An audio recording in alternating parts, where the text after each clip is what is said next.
Hey geeks, what is going on? It's been a minute. It's been a while. What have I been doing? What have I been up to? I think it's been like a month since I made a video. Uh, One of the things I've been busy, but one of the things I've been up to is been reading a lot of comics. Um, we'll get to this, but I've been reading the Cerebus phone books. I'm kind of finally dug into the first volume and got addicted to it pretty quickly. And yeah, just it was very compelling, very compelling. So I thought we'd take a look at that. Got a new overhead camera set up, so we're using that for the first time. I apologize for any shake. This table's not very sturdy, but we'll see if we can get through this. In the meantime, picked up Justice Buster Volume 3, this manga, this Batman manga. It's good. It's got some twists and turns in it. Um, I enjoyed it. I'm waiting for Volume 4. I don't know how many volumes of this are going to come out till they're done with this run. But yeah, I like where they're going. I like this take of Batman and Robin and the Joker and the Justice League in this book. So this is out on newsstands now, I think. Yeah, they're well. This one's $10. I think they were like $7.99 the first two volumes, but you know, inflation. So yeah, if you have a chance, these are new, so you can get these pretty much probably at Barnes and Noble, or I got them at my local comic shop. Cerebus. So I finally started digging into Cerebus, and I started with Volume 1, of course. So for those of you that don't know, all of the collected Cerebus comics are in these sort of large graphic novel size formats. And you can pick them up used. I found a couple in used bookstores. My local comic shop stocks all of them as well. You can get them on eBay. You can find them on Amazon, but I found there that most of them were just coming from used buyers.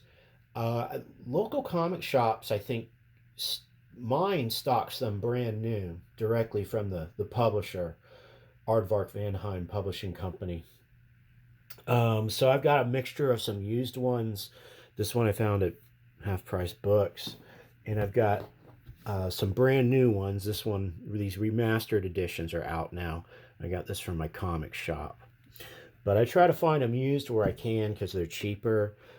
If not, though, these aren't insanely priced given the amount of material that's in them. They're about $40. And so far, I've read the first volume, which is Cerebus. I've read Church and State. Wait, I'm not in order here. After Cerebus is High Society.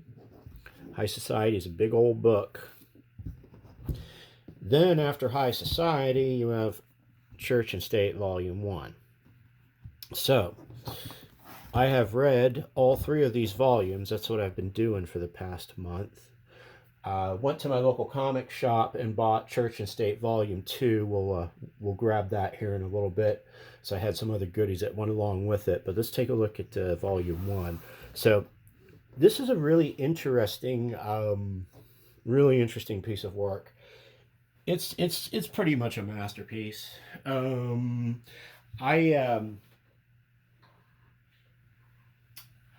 I knew about Cerebus going way back to the 80s. When I was a kid and I used to go to comic book shops,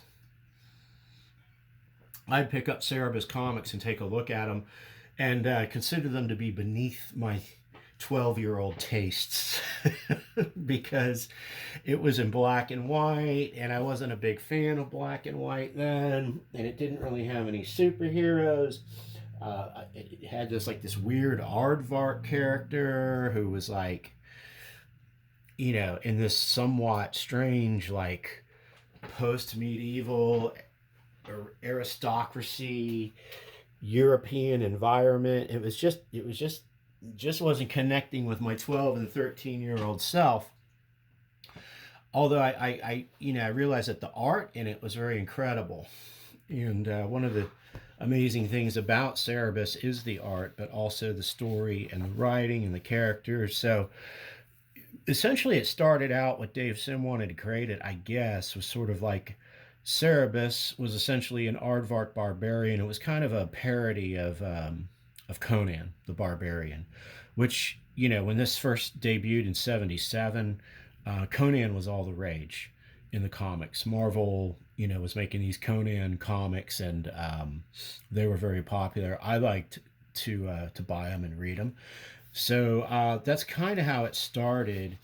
And there are other channels that do a deep dive into this first issue. Cartoonist Kayfabe is one of them. Even at this very early stage, this was incredible work. To my knowledge, I think this was Dave Sim's first work, his first comic. I don't know what he was doing prior to that to get this level of illustration mastery, but yeah, there it was. And in this first volume, and basically what you see here is, in my opinion, in this first volume, which I think are issues 1 through 50, I think, of Cerebus, Cerebus is basically Dave Sim. I think he's seeing things basically from his perspective. And in this sort of world, which is described as Earth, the Aardvark finds himself, dealing mostly with other barbarians and a lot of sorcerers and wizards and so forth, and other like barbarian societies or societies that sort of worship gods. He finds this one society, they worship a god. The statue looks like Cerebus. It looks like the Aardvark. You go into an early spoof of Red Sonja, which is a Conan character. There's a lot of character and parody spoofing in Cerebus of other comics characters. Red Sonja, Wolverine appears. There's a parody of Wolverine that appears in later issues. And we'll see that in volume 2. But early on, they introduced this Red Sophia character. Her father is a wizard, and he goes on an adventure and ends up inadvertently winning her devotion, and he doesn't he finds her annoying, doesn't want to hang out with her. So there's sort of a lot of comedy woven into this. One of the themes that pop up in this book a lot, though, is sort of like a lot of the sorcerers or magicians don't really turn out to have magic. They turn out to just kind of be smoke and mirrors. And there's also a lot of commentary on religious fanaticism in this book as well. So there are some actual monsters a little bit, and there are some demons, but actually, like in this case where he's fighting this monster here, it turns out this is really just all illusion brought upon by this particular sorcerer. So that is a theme that comes up a lot, where the humans are like afraid of a certain magician or sorcerer or wizard, and it turns out that it's really just a lot of smoke and mirrors. And then when he comes across this society here that has a statue of him, or an aardvark that looks like him, and they worship it as a god, and they think like the return is like an apocalyptic event, signals the end times and so forth. He doesn't buy any of that, so he destroys their statue, and then he leaves their lair. So he's very much a sort of a skeptic in these books. He's probably like the only rational thinking character, and all the humans are irrational, essentially. Is how it's presented, and that's a lot of the themes I think in the first book. The character Cerebus is basically like he likes to drink, he likes to gamble. In this particular adventure, these con men drug him and make him fall in love with this exotic dancer, Jaka. Jaka eventually becomes his one true love, and she appears in other and other editions and these other editions. So this first volume creates the groundwork for a lot of the characters that are going to be reappearing in subsequent issues. So Jaka being one of them. Later on, when things really start firing on all four cylinders in high society, there are a number of characters that appear that will be woven in and out of the stories for long periods of time. So, and they'll all have the different character arcs.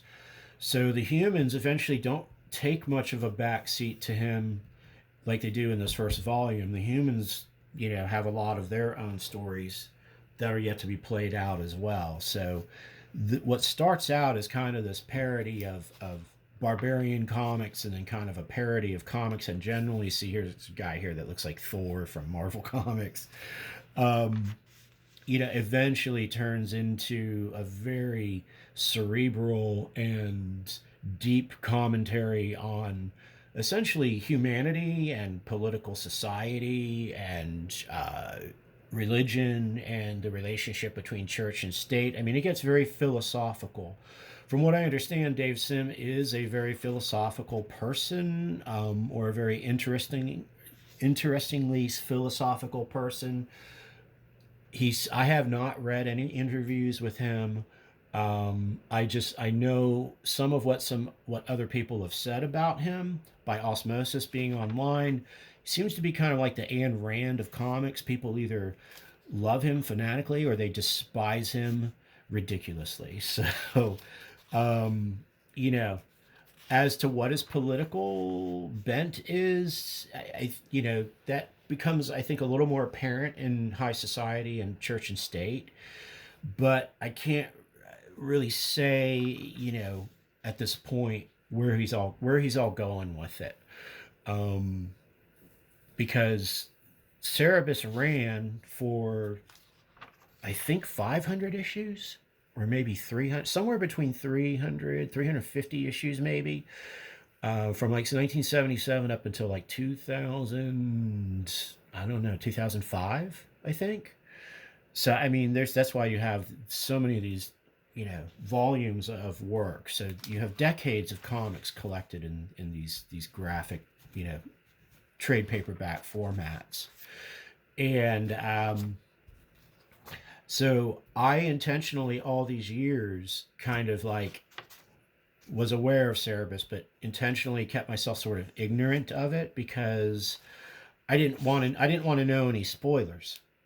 So he has this on again, off again thing with Red Sophia, who he really doesn't want to be with her, but he won a battle, and so she's sworn to, like, be involved with whoever, like, is her champion. So eventually, he has to team up with her and some flunky she's hanging out with, because they want to steal a certain magical object. So magical MacGuffins play a role in these comics as well. And so this first volume, the world is still filled with quite a bit of sorcery and magic, as well as smoke and mirrors. So it kind of wavers. Sometimes they're dealing with, oh, this was just all a bunch of illusion, or this guy's good at casting illusions, or these people are just, fanatical believers. But there's also some real sorcery and so forth. But what they do a pretty good job of is, when you get into high society, they actually have a little bit of an explanation as to why things kind of take a turn, why the world sort of changes a lot in high society. We'll get into that when we look at that. There's just, the artwork is just incredible, and it gets better, as you can see, as we get deeper into the issues. I don't know how much time Dave Sim was spending at his drawing board to create something like this. I gotta figure he was probably using some kind of photo reference. He uses a ton of screens and zipatones. And just his use, this black and white, is just masterful. These should never be colored. These should always be black and white. Yeah, just amazing. And then you have panels like this, but then you have like these scenes where he's like out in the open, you're out in nature, you're out in these grass fields, and you just you can see like the sophistication of the panels. Like there are pages and pages of just no panels whatsoever. The sequencing, the sequential art of the book gets better and better as it goes along. And again, this is only the first volume, so I mean, we're halfway through this. This is probably only issue 15, 16, in the floppy format when it came out, and he's doing this kind of work. So yeah, I got to really read up on what his art training was before he got into doing this comic, because this guy is just an incredible comics maker. Here's another recurring character who appears here, Lord Julius. He's essentially Groucho Marx, which is, what does that say about the head politician being a Groucho Marx character, and he speaks like, everything he says is kind of a joke or a riddle or a pun. And he hires Cerebus. And this is really the foundation, I think, for the rest of this is where we have a huge transition, where it kind of goes from all these sort of just not generic, but kind of sword and sorcery, barbarian, mercenary type tales to, okay, now all of a sudden it gets political, because he winds up working for this guy and solving a mystery for him. And so he gets appointed to a cabinet position in his administration. And then you begin to learn there's all these different kingdoms in Cerebus, world, in Earth. They always refer to him as the Earthborn Aardvark. So, but they don't really get into the background. Like, I'm deep into these first 3 volumes and still don't know too much about Cerebus's origin story. They're kind of hinting at it. They're kind of hinting. Well, I won't give any spoilers away, but because I don't even know if they're true. But yeah, he definitely knows his background, but he doesn't speak much about it. So, and in these stories, I mean, he just kind of plays this sort of simple kind of devil's advocate, just kind of, one track mind is always like, I want to be rich, I want to drink, I want to gamble. What can I do? Do I need to be a mercenary and a barbarian to get these things? Or do I need to steal something from a sorcerer? Or now in this part here, it's like, he's like, oh, do I need to play a political game? And he comes to that realization that maybe politics with a lack of violence and physical exertion might be the way to go to get the things that he wants. So he gets kind of sucked into this political game with Lord Julius. And Lord Julius has his own character arc that goes several, probably 100 issues. So yeah, things begin to look different at this point.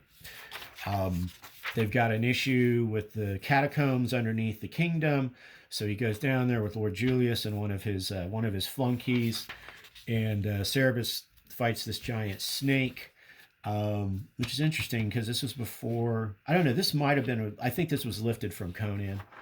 One of the Conan, and you've seen the Conan the Barbarian movie, so this is very similar to that.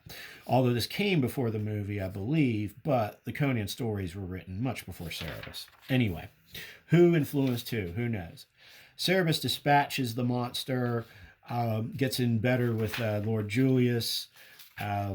But then it turns out later on, he begins to realize that maybe Lord Julius had set up that whole scenario so that he could take credit for just slaying the monster, because that's the kind of politician he is.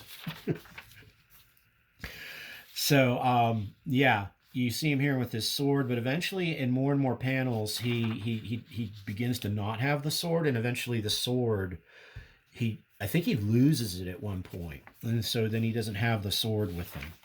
And you'll see he starts to dress a lot differently and so forth too. So, and you can see that again, you have these long panels, not even panels, but these long pages where it's just, they're just drawing him in these different poses as he's talking to himself, or he's speaking with some. In this case, I think this is the one. Oh yeah, he's talking to some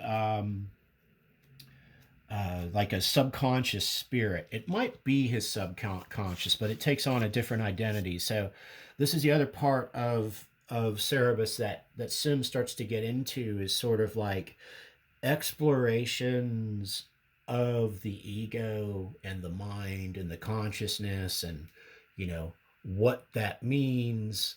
um it's almost as if on the page he's kind of reasoning out things on his own, like he's doing his own explorations. And I think that's kind of what these pages are about. This is a conversation Sim is sort of having with himself, really, is what it represents, which is pretty wild when you consider when these comics were coming out. This was probably 78, 79 when this was published, by the time they got to this point. One of the things that kind of here's a really cool close-up panel.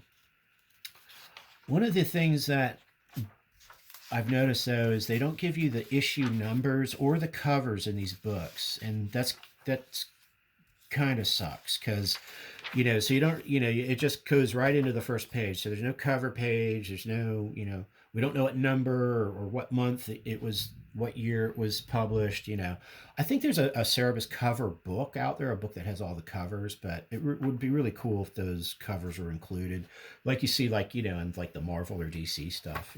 But yeah, this sequence here, I mean, this is just page after page of him moving around. You have a little bit of panel work here. I always love that hatching.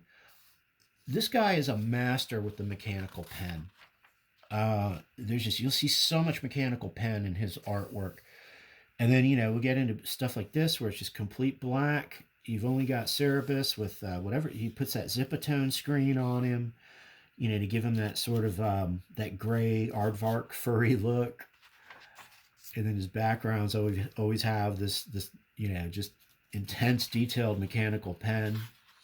And this entire issue just goes like this, which at the time was, that was not common. That was probably considered to be very experimental, this type of comics.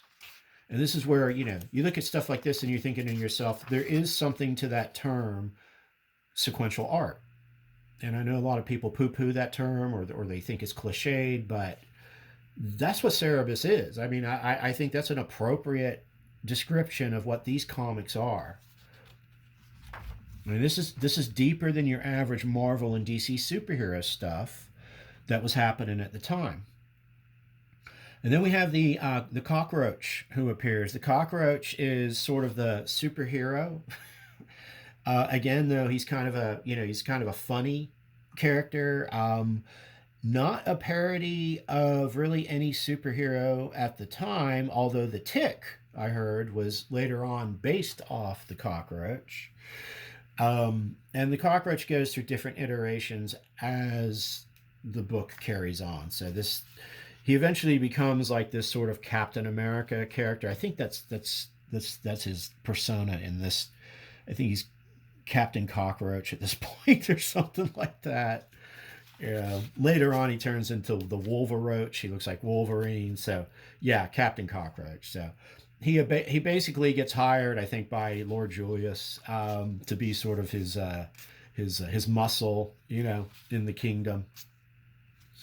So Cerebus ends up going to some other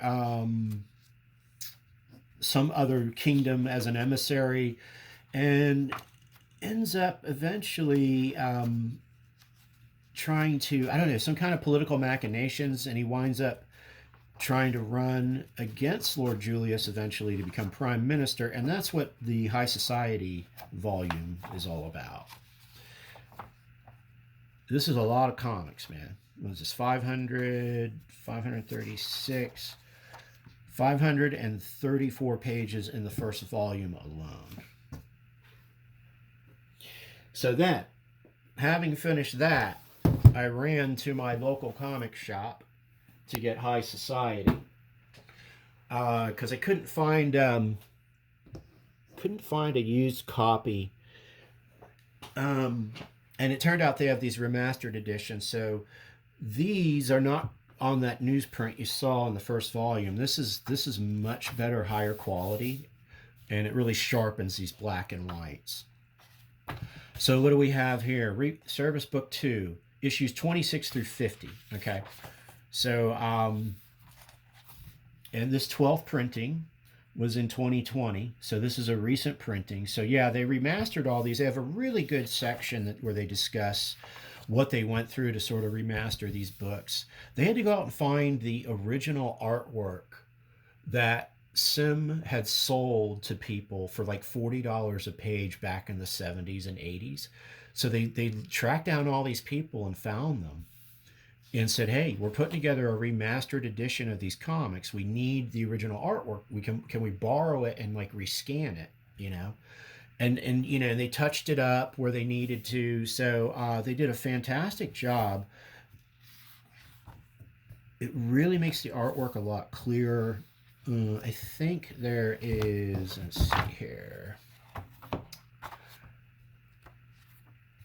At the end, yeah, they have a pretty good discussion of the work that they had to put into, and there's kind of an example of the reproduction. You get this sort of better contrast on this page with the touched up artwork and the better paper stock.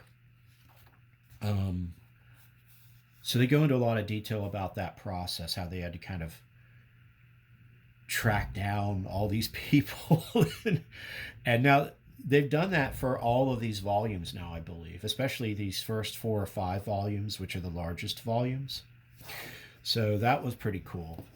And this retails for $40. Don't pay any more than that. You might find some people on eBay trying to shyster you for like $90 or something for these, but you know, these are being ordered, I'm pretty sure, direct from the publishing company AARDVARK Vanheim. So yeah, it picks up, you know, where volume 1 lets off. So, but what you see in this one of the things I've noticed is the world that he inhabits begins to change into less of a barbarian type world and into more of a sort of aristocratic European environment. So the architecture really comes into play. But you also have these, you know, like this issue here, Mind Game 2. Another issue where you have sort of this exploration of him going into kind of either like a comatose but really transcendental state where he's just kind of walking around inside his consciousness and having these conversations either with himself or some spirit entity, really having sort of these, you know, philosophical conversations. And that's essentially this entire issue. And you can see the different uses, the creative uses of paneling as he kind of walks through this mindscape, you know, these different environments. And they go with this, you know, no word balloons in this, these, you know, font. So really trying out interesting different layouts, different formats, different ways for comics to look.